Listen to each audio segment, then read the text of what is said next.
4 जनवरी को गुरु शुक्राचार्य हुए अस्त। 10 दिनों तक शुक्र की अस्त अवस्था किन 9 राशियों पर रहेगी भारी, किन 9 राशियों को रहना पड़ेगा सतर्क।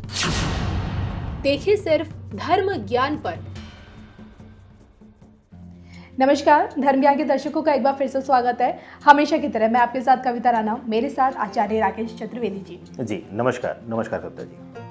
एक बार फिर ग्रह नक्षत्र लेकर हम आप लोगों के लेकर आए हैं और इस बार देखिए शुक्र ग्रह, जिन्हें भोग विलासिता, लग्जरी, धन धान्य का सबसे बड़ा कारक माना जाता है, वो अस्त हो चुके हैं। जी हाँ, अभी तक शुक्र ग्रह बीते 30 दिसंबर को मकर से धनु राशि में आ गए थे और अब इस बीते 4 जनवरी को वो धनु में ही अस्त हो गए हैं। अब सवाल ये उठता है, जब कोई ग्रह अस्त होता है तो इसका ज्योतिष शास्त्र में किस तरह का प्रभाव देखा जाता है। और दूसरी बात, अब ये बताया जा रहा है ज्योतिष शास्त्र के अनुसार कि 12-13 तारीख को ये उदय हो जाएंगे। और ऐसे में शुक्र के अस्त होने से ये आने वाले 9 दिन किन राशियों के लिए सबसे संकटमय रहेंगे, या फिर यूँ कहें कि किन राशियों को सबसे ज़्यादा सतर्क रहने की ज़रूरत है, ये सब कुछ आज हम जानेंगे आचार्य राकेश चतुर्वेदी जी से। जी। तो आचार्य जी, सबसे पहले मैं आपसे ये जानना चाहूँगी कि जब कोई किस प्रकार से कोई ग्रह अस्त होता है और किस प्रकार से उदय होता है, मैं ये समझना चाहती हूँ सबसे पहले। जी देखिए, जब इस तरीके से अपनी वह निचतम राशियों की तरफ जब कोई भी ग्रह गोचर करता है और उसके साथ ही जब उसके प्रभाव का जो निचले स्तर पर जब वह जाता है तो वहाँ उसका अस्त प्रभाव हमेशा, जैसे कुछ ग्रहों का अस्त जो दिशा आती है वो पश्चिम आती है, कुछ ग्रहों का पूर्व आती है। इसी तरीके से जो यह शुक्र अस्त हो रहा है यह पश्चिम दिशा में हो रहा है और पश्चिम में होकर यह सबसे बड़ी बात है कि जब कोई ग्रह अस्त होता है कविता जी, तो वहां पर उसकी शक्तियां जो हैं वह कम हो जाती। जाहिर सी बात है, अस्त शब्द ही ऐसा है कि अस्त का मतलब है, जैसे सूर्यास्त जब हम कहते हैं तो सूर्य अपनी शक्तियों के प्रभाव में शून्य होने वाला होता है। तो इसी तरीके से ग्रह का अस्त होना मतलब वह अपनी निचतम स्थितियों में आना, उसके अपने सबसे लोअर स्टैंडर्ड पे आना, अपने सबसे निचले स्तर पर आ जाना, वह अस्त का प्रभाव दिखाता है। और जो आपने जिक्र किया कि शुक्र 16 दिसंबर के बाद से अपनी वक्री अवस्था में आ चुके हैं, उसके बाद धनु में यह वर्तमान समय में है, वक्री अवस्था में ही है। पहली चीज कि शुक्र वक्री है, दूसरी चीज अब अस्त हो रहा है। यह ज्योतिष शास्त्र में, खगोल विज्ञान में यह अपने आप में एक बड़ा परिवर्तन लेके आएगा कविता जी। यानी कि शुक्र का वक्री होना और अब उसके बाद अस्त हो जाना शुक्र का, तो परिणाम स्वरूप किस तरह के हमें इसके संकेत देखने को मिल सकते? क्या ऐसा होता है कि जब कोई ग्रह अस्त हो जाता है तो उसकी जो शक्तियाँ होती है वो कमजोर हो जाती हैं? बिल्कुल कविता जी, जब कोई ग्रह अस्त होगा उसका प्रभाव, उसकी शक्तियां, जैसे कि अगर शुक्र है, और सबसे बड़ी बात एक और चीज आपको बता दूं कि यह वर्ष जो 2022 है यह शुक्र का ही अंक है। 2022 का 6 का अंक शुक्र के अधीनस्थ आने वाला अंक है। वर्ष का अंक है वह शुक्र के अधीनस्थ राशि का है। तो इसलिए यह जो अस्त होना यह महत्वपूर्ण हो जाता है। अस्त होने पर उसकी शक्तियां, प्रभाव, उसका लाभ सब कुछ कम हो जाता है। और जिन ग्रहों के करीब आकर या जिन ग्रहों के साथ वह प्रभाव में आता है उसका प्रभाव बढ़ जाता है। इसीलिए देखने को मिलता है कि जब कोई ग्रह अस्त की अवस्था में आता है, और शुक्र जैसा ग्रह जो कि हमारे भौतिक जीवन, हमारे सुख सुविधाओं, हमारे संबंधों, हमारे रिलेशनशिप, हर तरीके से हमारे जीवन को, देखिए शुक्र ऐसा प्लैनेट है कविता जी जो हमारे पैदा होने से लेकर और मृत्युशैया तक, चिता तक, कि हमें कितनी सुखपूर्वक चिताग्नि मिलेगी, हमारी संतान देगी कि नहीं चिताग्नि, यहां तक का भाव दर्शाता है। तो कह लें कि गर्भ से लेके, गर्भधारण से लेके और अंतिम राख होने तक शुक्र सबसे महत्वपूर्ण रोल निभाता है कविता जी। और आचार्य जी, मुझे ऐसा लगता है कि एक तरफ अगर आप बृहस्पति को ले ले, दूसरी तरफ आप शुक्र को ले ले, तो दोनों का इक्वल प्रभाव देखने को मिलता है, मतलब दोनों बराबर के टक्कर के होते हैं। बिल्कुल सही कहा आपने। उसका एक बहुत बड़ा कारण हो जाता है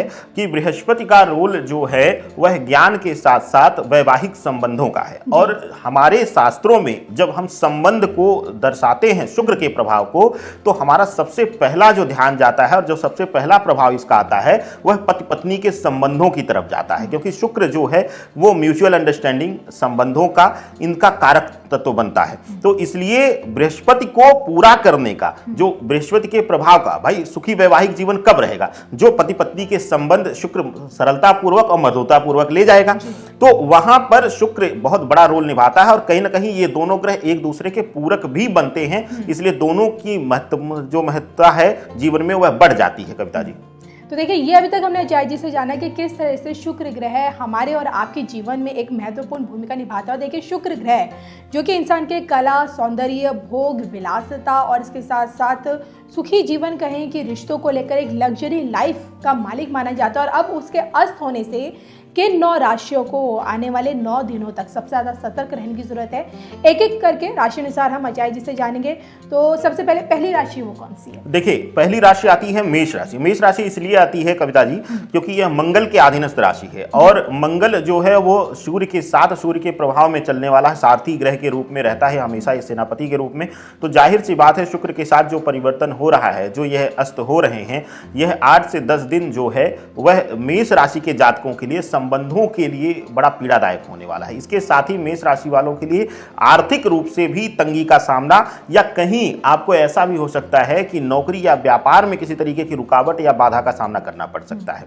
इसके बाद अगर हम बात करें कविता जी, दूसरी राशि जो आती है वह वृषभ राशि आती है, क्योंकि वृषभ राशि डायरेक्ट इससे प्रभावित होने वाली है। तो वृषभ राशि वालों के लिए सबसे बड़ा पीड़ा होने वाला है उन 9 दंपतियों को या फिर उन 9 जोड़ों को जो अभी प्रेम संबंधों में आए हैं या फिर वैवाहिक संबंधों में आए हैं, उन सभी के लिए यह पीड़ादायक समय रहने वाला है। इस बीच आपको बहुत लंबा समय, क्योंकि ये नहीं है, तो आपको अगर आप संयमित होकर निकाल ले जाएंगे, हमारा कहने का अभिप्राय भी यही है कि अगर कहीं से भी मनमुटाव होता है या नोकझोंक होती है तो दोनों में से कोई एक दब जाइए, डाउन हो जाइए, अपने आप शुक्र का प्रभाव नष्ट हो जाएगा। तो इस तरीके से आपको मैनेज करना है। दूसरी राशि जो आती है, तीसरी राशि जो आती है कविता जी, वह आती है सिंह राशि। सिंह राशि वालों के लिए यह क्यों हो जाता है? क्योंकि सूर्य के एकदम से प्रभाव की राशि है ये, और जो शुक्र का जो प्रभाव आ रहा है वह धनु राशि में आ रहा है। अभी भी सूर्य धनु राशि में है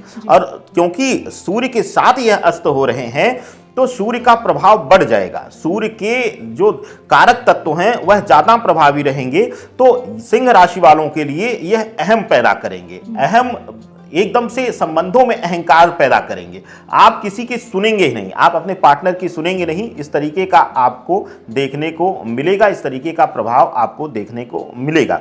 इसके बाद जो आता है, जो चौथी राशि आती है कविता जी, वह है कन्या राशि। कन्या राशि के लिए यहाँ पर एक चीज देखने को आएगा कि कन्या राशि के लिए यहाँ पर फाइनेंशियली तनाव लेकर आएंगे। ये कहीं ना कहीं इस बीच कोई ना कोई ऐसी भूमिका बनेगी जिससे आपको नौकरी से शायद हाथ धोना पड़ जाए, या फिर व्यापार में अगर कुछ ब्लाइंडली आप पैसा लगाने जा रहे हैं तो वहां पर भी कोई बड़ा लॉस आपको हो सकता है।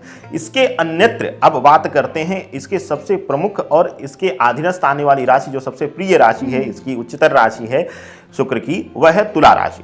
तुला राशि वालों के लिए यह बहुत बड़ा 10 दिन गुजरने वाला है। इस 8 से 10 दिनों में आप देखेंगे कि आपके संबंध विशेष करके भाई बहनों, माता पिता के साथ या प्रियजनों के साथ, यहाँ पत्नी या प्रेमिका को अभी दरकिनार कर दीजिएगा, उनको हम बाद में बताएंगे, इन संबंधों को बुरी तरह प्रभावित करेगा, इनमें अहम लाएगा, अहंकार लाएगा और इस तरीके से पूर्ण रूप से इसको यह तोड़ने की कोशिश करेगा, इन संबंधों को आपको विचलित करेगा। तुला राशि वालों के लिए प्रेमी प्रेमिकाओं के लिए मनमुटाव या फिर गलत फहमी का शिकार बनकर संबंधों को नष्ट भी करा सकता है, मतलब समाप्ति के स्तर पर भी यह ला सकता है। इसके बाद जो प्रभावी करेगा जो राशि आती है वह आती है वृश्चिक राशि। वृश्चिक राशि वालों के लिए जो स्थान आता है कविता जी, वृश्चिक राशि को सबसे ज्यादा यह तनाव देगा व्यापार में। व्यापार में क्यों? क्योंकि यह भौतिक सुख सुविधाओं का कारक है और वृश्चिक राशि वालों के लिए बहुत बड़ा तनाव देने वाला है फाइनेंशियल सेक्टर में, कि हो सकता है कि आपको उन इंसानों के सामने भी हाथ पसारना पड़ जाए जिनके सामने आप शायद खुलकर पैसे बोलना तो क्या, आप बात करना भी पसंद ना करते हो। तो इस तरीके का शुक्र का अस्त होना प्रभाव लाएगा कविता जी। तो ये आपने वृश्चिक राशि के बारे में बताया। इसके अलावा अगर हम बात करें अगली राशि के लिए, तो अब आता है मकर राशि का स्थान। मकर राशि वालों के लिए क्यों यह पीड़ादायक हो जाएगा? मकर राशि वालों के लिए यह पूर्ण रूप से शनि के प्रभाव में आने वाली राशि है। और जो इस समय वर्तमान में जो स्थिति चल रही है, यह वर्ष जो है शुक्र के अधीनस्थ आता है और शुक्र शनि के अधीन प्रभाव में जीने वाला राशि है। दोनों ही कहते हैं कि दोनों ही दैत्य राशियों के अंतर्गत इनकी गणना की जाती है। तो इनके लिए कहीं ना कहीं आपके सुख सुविधाओं में तो यह बहुत ज़्यादा प्रभाव बढ़ाएगा। आप ऐश्वर्यपूर्ण जीवन की तरफ आकर्षित होंगे। हाँ, गलत संगति का भी शिकार हो सकते हैं, मल्टीपल संबंध की तरफ भी आपका झुकाव हो सकता है। कविता जी, इस तरीके का यह शुक्र प्रभाव दिखाएगा। इसके बाद जो अब राशि का स्थान आता है, वह अब आती है अंतिम जो 9वीं राशि आती है, वह है कुंभ राशि। कुंभ राशि के लिए क्यों आ जाता है? कुंभ इस समय 2022 में सबसे प्रभावशाली राशि होने वाली है शनि के अंतर्गत आने की वजह से, और बड़े गोचर कुंभ राशि के लिए होने वाले हैं। वहां पर शुक्र इन 10 दिनों में इनको पीड़ा देगा, खास करके प्रोफेशनल लाइफ में। आपको आपके अपोजिट सेक्स के प्रति आकर्षण या उनके द्वारा कहीं से आपको अपमानित किया जाना या उनके द्वारा प्रताड़ित किया जाना, इस तरीके की पीड़ा दिखाएगा। और यही सामान्य इंसान को भी देखना पड़ सकता है कि कहीं उनको अपने संबंधों के द्वारा दुख मिलना, प्रताड़ना मिलना या फिर उनके द्वारा अपमानित होना, या विशेष करके कविता जी, अगर आपका कहीं मैरिटल लाइफ में कुछ डिस्टर्बेंस चल रहा है, कोर्ट कचहरी इत्यादि का मुद्दा चल रहा है, तो वहां आपको कारावास योग तक इन 10 दिनों में बना सकता है। इस तरीके का शुक्र प्रभाव दिखाएगा कविता जी। तो देखिए, ये अब तक हमने जाना है कि शुक्र के अस्त होने से आने वाले 9 से 10 दिनों तक किन राशियों को सबसे ज़्यादा सतर्क रहने की ज़रूरत है। इसके अलावा मैं आपसे बस जाते जाते ये जानना चाहूँगी कि इस दौरान शुक्र के अशुभ प्रभावों से बचने के लिए या फिर कमज़ोर शुक्र को मजबूत करने के लिए क्या उपाय लोगों को करने चाहिए?